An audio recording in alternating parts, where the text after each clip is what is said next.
Coach, we all know trust and buy-in are vital to a successful program. Describe your relationship with Coach Cristobal and your athletes and how that plays a role in just the overall success that you guys have been able to put together over a short period of time. Well, the first thing is, I mean, my relationship with Coach Cristobal started when I interviewed, and we were both very transparent, honest. There was full clarity in what his expectations were, and full clarity for me on what my expectations were and what my requirements were going to be and the expectations of this position. So we've been very, very straightforward from the beginning with each other, which has developed a really strong trust and bond between the two of us. It's hard. You're hard pressed to say your head coach is your friend, because I mean, in reality, there really can't be friends in a business environment like this. There has to be respect and there has to be trust. But we do enjoy being around each other, and that's really key, because I'll go to his office to have a 5-minute conversation with him that turns into a 2-hour deal because he's on a phone call, he's with a recruit, a donor, whatever, and it takes me 45 minutes to get to the topic and then another 45 minutes to cover it. And having the ability to not have to get kicked out of his office every time he has to take a private phone call about some serious university stuff or whatever, knowing that he can trust me, that it allows us to get through some things that I know other coaches struggle with. So having that full trust from him means a lot to me. But also he has my full trust, his vision and his direction for this program.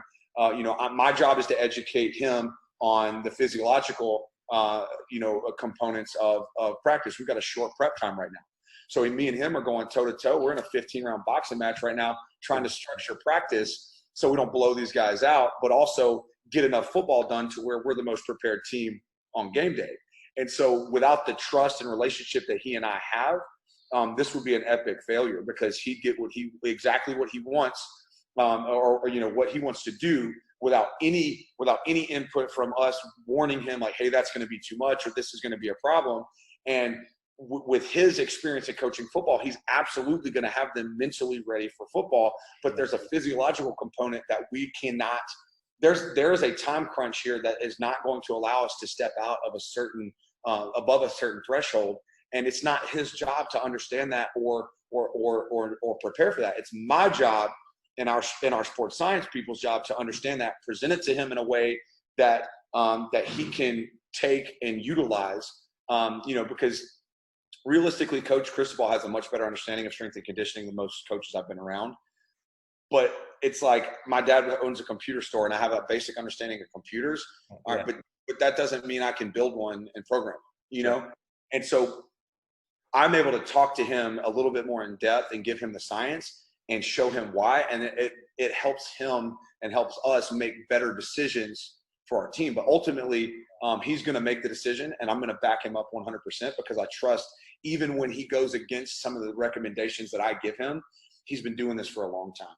And I do trust that if he feels that strongly about something, then it's probably going to be okay.